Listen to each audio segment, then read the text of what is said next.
for a couple of days in Baltimore. I'm sorry, Prince George's County and DC the day before.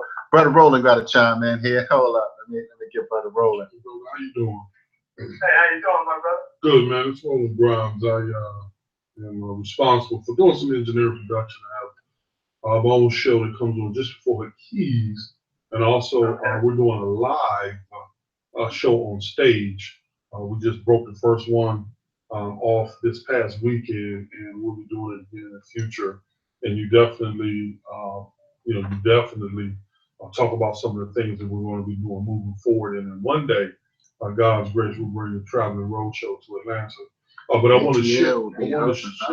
Huh? Go ahead. I just want to share this with you guys while you were talking, man. A couple of years ago, brother met me at Everlasting Life, and he told me he was a day trader. And we had conversations and blah, blah, blah. Make a long story short, introduced me to some of the principles, showed me how to get some learning in it. And over the 2 years, I had done some, lost some discipline. So, trying to get some home runs, and he warned me never do that. And then eventually when knowledge wore off, and I kind of got into a pattern. But it was the deal, man. One of the things that was really frustrating to me, I have 3 children, and I remember communicating with their mom about how frustrated I was to have to pay for the children's education today, when I knew 20 years ago that they were going to have to be educated. And why did we buy the things we buy, did the things we did, bought high, sold low? Why did we do those things knowing that this day was going to come? Now we got to pay for the education out of present day dollars. So not only do we not have the value of what we had, but we also don't have the growth that could have come off of it to deal with it today. And I'm sick to my stomach. Every day I cut a check for the rent or for tuition. I'm sick to my stomach, because it wasn't like I didn't see this coming from the first day that the first child was born. And now I'm trying to break out of it, and now I'm trapped. And I can't break out of it because every time I put money away into investment, I get a call, and it's like, oh, we need 200 for this, or 300 for that, or 400 for that, and I got to deal with it in present day dollars because we didn't make the kind of decisions that would lead to being able to take care of that from yesterday's dollars. But I just want to share this with you, listeners, and also with Key, just in the little bit that I was able to hold on to in terms of that portfolio of stock that I had since last year. Brother Key, just take a guess at what percentage of return I had on that portfolio in 1 year. In 1 year, just take a guess. 12%. 12%. Brother in Atlanta, what would you surmise? It sounds like you had a pretty good return. Okay. I was being I conservative. would say 20%. Okay, awesome. All right. You can tell from my voice, right? All right. All right. So here's the deal: 32.68. Wow. Wow. And how this went down, and I'll share this with you, brothers. I went into a bank one day, and I was, where I had an account, and it was a brother that he was talking to the sister, and she was trying to get him to upgrade his account from the kind that he had to the more lucrative other account. So hey, brother, take 50,000 and roll it over to this account. Instead of getting 1% return on your money this year, you're going to get 1.75%. And the guy was like, oh, okay, it's almost double it. And she's like, yeah. And I'm looking at both of them, and I'm going, oh my goodness. I get it. Wow. I mean, so I immediately was like, well, if I positioned, diversified, put some in technology, put some in industrials, put some in this, put some in that, and just balanced it out in a year's time, unless the whole bottom fell out, if the bottom fell out, then you wouldn't be able to get your money from the bank anyway. But in a year's time, there's no way in the world that I can beat 1.4%, 1.75%. Right. Wow. Just wanted to share that. Yeah. Hey, but brother Rick, I'm sorry, but I'm gonna get this sister on the line here. But if people wanted to, for those that's gonna see this in North Carolina, you'll be there this weekend, right? Yes, All right, all right. So put out any contact information you have, brother. And again, and Roland will be here, of course, that weekend, the 25th at Everlasting Life, which is going to be on a Sunday. I know Roland works a lot, but try to get Roland to get up on a Sunday and come on down. So I appreciate that. So yeah, yeah. So go ahead and give out some of your contact information, and maybe we'll do this again. But I definitely appreciate your time to come on, join us, and drop, for people that can have a good intro on what this Black Friday thing is, right? All right. Basically, you can reach me at thefilmblackfriday.com. Okay. And you can email me at thefilmblackfriday.com. Follow us on Facebook as well as Instagram, Mm, thefilmblackfriday.com. So everything is branded thefilmblackfriday.com. That's the GAT film, FILM. right. Right. So I look forward to seeing the guests here, man, the audience, at Everlasting Life. Yes. Yes. Really embarking on the conversation, because really what matters was the conversation to have Right. watching the film like that. All right, my brother. So thank you very much, brother, and looking forward to brother Rick Mathis. Who else we got? Brother Dr. David Anderson, brother Michael Imhotep, and brother Malik. Yeah, Malik Zulu Shabazz talked about Michael Imhotep today. So we're definitely going to work some things out. So, all right. All right. Thank you, my brother. All right. All right. Peace. All right. All right. Thank you all. Thank you all again. That was brother Rick Mathis. And I hope I have my guest on. Okay, there she is. There she is. All right. I hope that we'll get it.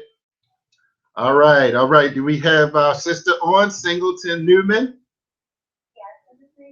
All right. All right. Good afternoon. Good evening, sister. Thank you for joining us here. Joining us. Did you hear the interview with brother Rick? I missed the other interview. I was on another call. Oh. Yeah, no problem, no problem. Well, we'll, this is recorded and we'll get it to you after that. So definitely, I've been knowing Sister Singleton Newman out of the Baltimore area, originally out of where? DC, Prince George. Where you based out of, sister? Where you from? Born in DC, but I've been raised in Baltimore County. Right. For the majority of my life. Yeah. So that's where I've been, centered around currently living in Baltimore. Right. Okay. Okay. All right. Sounds good. Sounds good. So, I know I was told that you are one of the persons that, knows what's going on in the music, entertainment field in the Baltimore area, right? You're still kind of making moves with your company, and I know you have a show, but what your name of your company? I'm sorry. Yeah, your name of your company, and what exactly do you do with artists, if you will? Well, the name of my company, I am currently vice president of Motivated Artists Making Records. Okay. And AM Records. Okay. I've been working with them for the past 10 years. Simultaneously, I own my own business where I consult recording artists and small businesses. The name of my own business is New Hope Management. Okay. And I've had that business for the past 12 years. I started my senior year of college when I found that there was a need for people to help recording artists get to the next level of their career, or take whatever they're currently working on and getting into the next step, whatever that may be. So that's what I currently do. I also acted in the media field as a radio co-host and producer. So I've been doing online radio for the past 6 years. Oh wow! All right, you got some experience under your belt. Got to bring her in to meet Roland one of these days, Sister Singleton. If you all don't know each other, but definitely. So share some of the Baltimore, kind of scene. You've been very active there. Everybody knows you. So And I know we talked, and maybe not the super young people. I mean, it's kind of like a new generation out here, and it's like, all right, how do you kind of reinvent yourself, right? Right. Well, I mean, for me, I have made it an effort. I would say recently, in the past year or two, to kind of spread myself across the generations when it Okay. comes to the music scene in the Baltimore area, as well as what they would call the DMC, Right. Washington, all the way, Mm-hmm. into Baltimore, Virginia, Northern Virginia. And that's, because at this time, with the age that I am, I find myself running across the older crowd, but I also have to still connect with the younger crowd. Mm. Because to be honest with you, if you're past a certain age, you're kind of aged out unless you have a previous history of success Yeah. in the industry. So I try to stay attached to the younger kids and know Mm-hmm. what they're up to. But I also still show love to those that are experienced, some of the older MC singers, musicians in the area as well. And when I say old, I'm not talking about senior citizen old, but I'm Right. talking about even the people that's been in the game 10, 15 years. Mm-hmm. Yeah. So Wow. Mm-hmm. I'm talking about the little bit more experience, Right. where some of these kids are really straight out of high school. The kids that are currently popular, they're straight out of high school, like within a year or 2 years, college age, and they still have the connection to the high school and middle school age kids. They can still appeal younger than they are. So that's why I pretty much said this, being very social, going to different events, being, and networking with the other artists, managers, and consultants. So I try to stay hip at one time right now. Right. Right. Right. Now, let me ask you this, and what have you seen, for instance? And let me first give a moment of silence for, unfortunately in Baltimore, Brother Roland, there was a DJ, a very popular DJ that was recently killed. I don't know if it made the news down here in the DC media market, but certainly in the Baltimore market, it was played. I mean, uh, kind of over and over. They, let it, kind of the news. It was in the news, shall I say? So let me get more sounds for brother.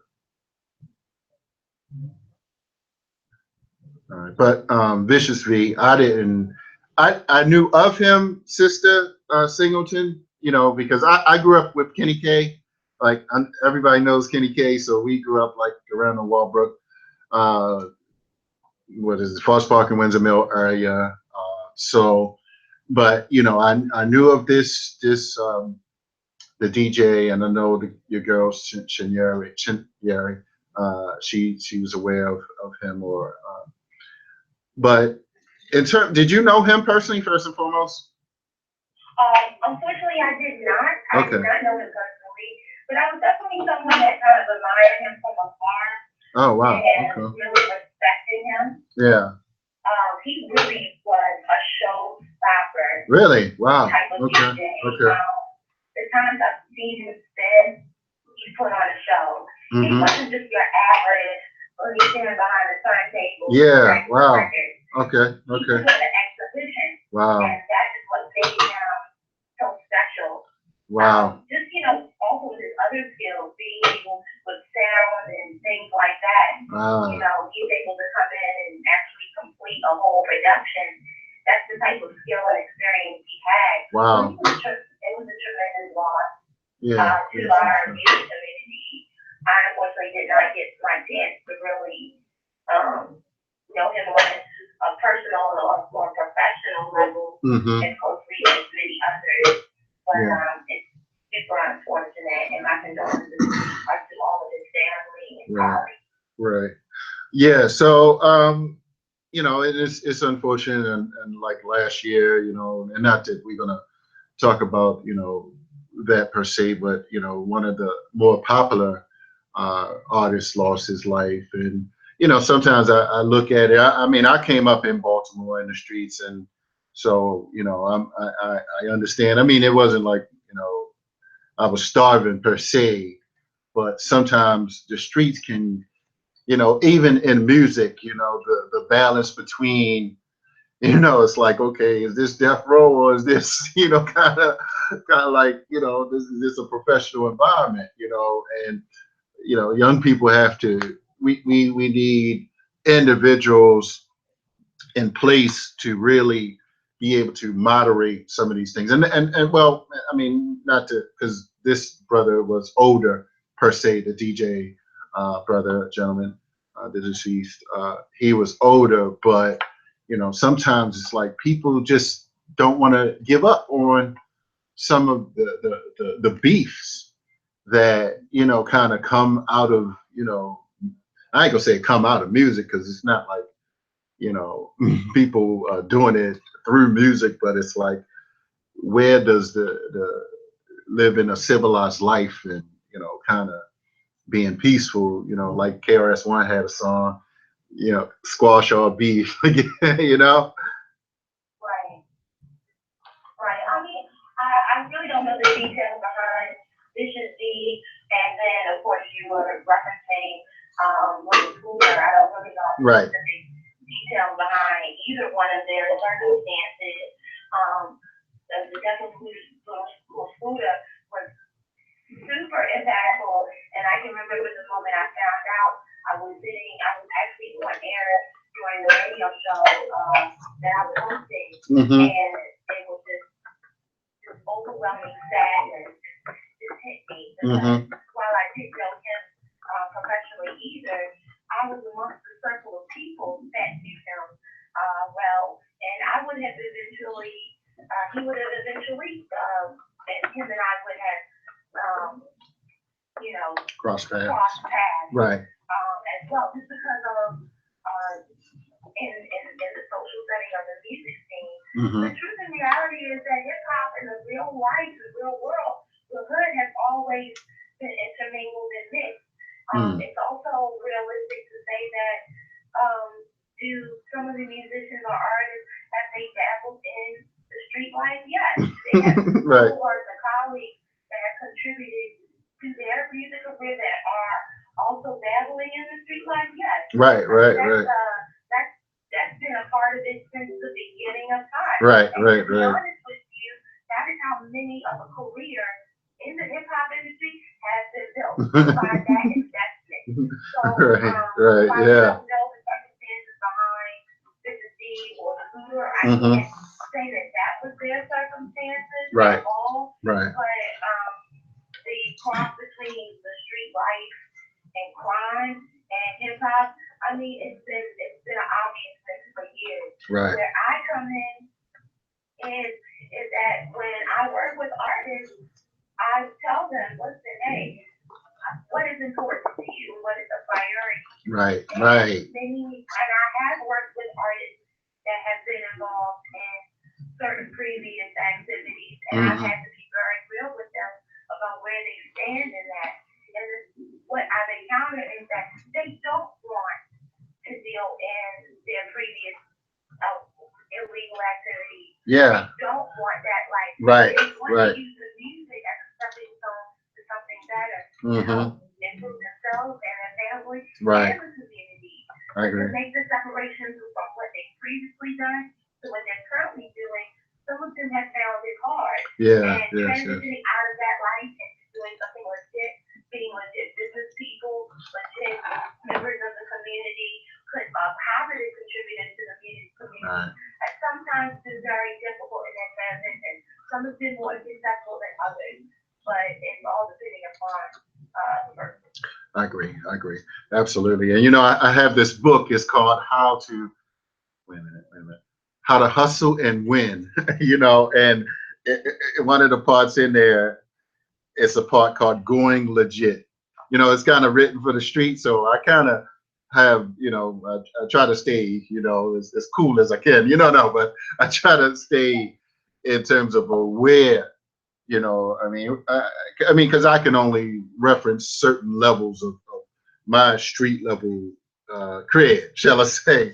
But just knowing in terms of how I interact, and for those that desire to want that transformation, I want to be able to properly teach and network, get them to the right resources so that they can make that transition. But in terms of, there's always this discussion, about why, I mean, haven't any artists like became big, right, in the Baltimore area? Can you name some that got some like kind of clout on some levels? Uh, for those that may not know, because you're like the Be More insider. So who has gotten some kind of juice that we may not necessarily know that they like what's his name? Silos. Is his name Silos or Carlos? King Los, right? He's out in LA now. Yeah. Yeah. Oh, I mean, I think that when people say that nobody out of Baltimore really hit it big, I think that what they're meaning is there's been a lack of consistency Okay. in seeing that person above the top of the chart. Yeah. I.e., meaning that we have yet to really see somebody stay at the top of the charts Okay. along with a Nicki Minaj, a Jay-Z, a Drake, a Lil Wayne Mm-hmm. on that level for a consistent amount of time. Right. We've had plenty of superstars over the years make it to a level of success. Whether they tell that they're not is, that's up for discussion. Right. But I mean, from the R&B side of things, you see, of course, Mario, Drew Hill, for example, Rough Ends had 2 or 3 top 10 Billboard hits for the R&B chart, and they're about to come out with some more new great music, which I'm excited about. Most recently, on the hip hop side of things, let me go back to the R&B side of things. Even not just from BMO, but from the DMV area, we have many people that are Grammy nominated. Wayne, Carolyn Malachi, right, yes, for the jazz set. Right, all right. These artists have had some sort of national movement, but it takes a village, just like you guys just Yeah. It takes a village for your music community to get to a higher level. Also, right. on the hip hop side, most recently, 2 of the most popular young hip hop artists that were in the same sort of circle as Lil Scooter, may he rest in peace, have just been signed to major billion-dollar record deals, which I'm really happy to hear. They've announced it on their social media pages within the past week. The first one being YBS Cola. Yes, I heard it. Right, yes. Who happens to be the son of community leader Sophie Kennedy. His son got signed, YBS Cola got signed to Dream Chasers Records, which is led by Steve Mill. That's going to bring that to a whole other level. Wow. The second person just recently announced his signing, which is Dan Hunter Izzy, who is a young, very popular MC from the Baltimore area. He just got signed his deal with Republic Records, which will give him national distribution. And then, a lot of the other younger hip hop artists have hit the stages. I know Paper the Mafia, Little Chop, Sneaky T, Infinity Garnett, just to name a few, are some of the MCs out of the area that are very popular with the middle school and high school set. They're about to take off. And so we're going to be seeing a lot of people really take off into other levels over the next couple months. Wow. All right. That's beautiful. Okay. All right. So what's going on with yourself? I mean, I know you're working with Sister Love the Poet, doing some things down at the Impact Hub as well. So what else? What do you see on the horizon? Well, so many things I'm working on. So again, MAM Records is going to be releasing our artists are going to be releasing some brand new music over the next couple months. So that's to be announced. For those that would like to find out more about MAM Records, you can follow us online at Motivated Artist Making Records or MAM Records on Instagram. New visuals, new music. In addition to that, I'm doing freelance work with various other small businesses around the area. I'm really excited about that. And like you said, I am working on the events team at the Impact Hub, which is a co-working space in Baltimore, Maryland, that really is about innovation and working with people that have the next big idea. So there's going to be a number of events that are happening in that space that can help you build your business or just become a better overall person. So for those that want to find out about what's happening at the Impact Hub, go to baltimore.impacthub.net. It's the official site, or find Impact Hub Baltimore all over social media to follow what we're doing. Yeah, I think I'm gonna be there Thursday. I think somebody's showing the film 13th again. Well, I saw it right. I think I'm The 13th Amendment is going to be shown Thursday night. So if you're going to be there, I'm going to be there. So Okay. All right. Sounds good. Yeah, I think I want to stop through there. I think I've been there years ago, but I don't think it was an Impact Hub then. But yeah. So. It's just a year old. Right. Yeah, I kind of know the area where it is, and I've been seeing a few different, events pop up with people recording it or whatever. So, so I'm like, all right, let me kind of slide through and see what's going on. So I definitely will be able to come through there this Thursday. So I thank you, Singleton. I appreciate, sister been keeping me on point with knowing what's going on, and so like I said, Brother Roland, I got this, when this Tupac thing. Tupac is coming out with a film, and I just saw something, and I posted Singleton. A film, yeah, All Eyes on Me. But there's another documentary that's coming out as well. I'm sorry. There's a film coming out about Tupac, right? Well, he came out with a lot of a lot of songs after he transitioned. So who knows? But McQueen, the producer director McQueen, I'm not sure if his first name, but he just inked something about another documentary. I'm like, wow, another one. I think I posted maybe 2 or 3 days ago. I don't know how I found it, but I was looking at something and it just popped up, and I was like, let me share this. So, but yeah, so I was talking to Singleton, like, all right, we maybe, just kind of, I was very influenced by Tupac, and you can tell by the name. So, yeah, right. So, yeah, I grew up as a part of it. I claim hip hop music, you know what I'm saying? So, absolutely.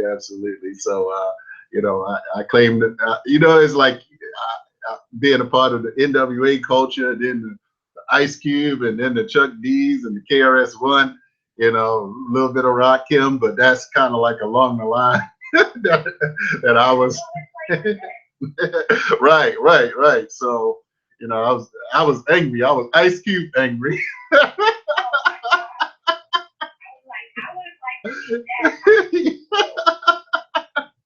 Well, yeah, right. Well, what I mean? It's kind of like NWA and Ice Cube, and it's kind of like, all right, well, where do you go? How do you evolve? How do you use your growth to be about the business of power and ownership and control?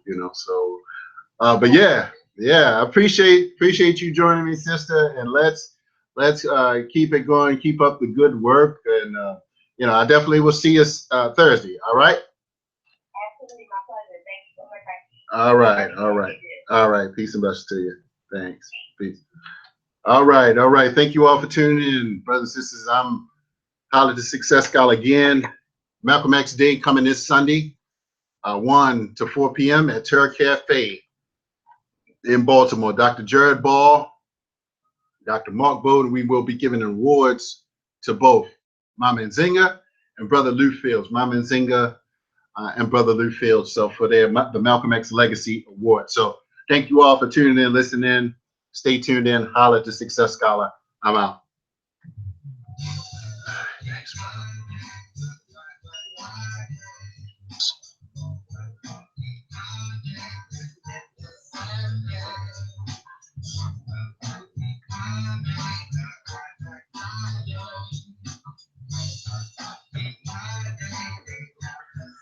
All right, brother. Yeah, appreciate it, man. What's going on, brother? You all right? First show, 9 o'clock in the morning. You said the morning show. Mm. 12 hours. Oh, who? The brother? Darius Stanton. Yeah. So I did that this morning. I've been here. So Oh man! Wow. Yeah. So how you gonna do the on the road thing? You gonna pick a certain night, like to say, all right, well, I mean, for right now. I mean, yeah. So what happens is this Black Box Theater place. If you're interested in us coming back one more, so if I can get one more in there, and they help me market it, which they really did push this and really know what to expect. But if we can book it soon enough, and I can price it right, so that I can make some money off of it, then I can do it there as often as possible. really? What has to happen though, because after that, then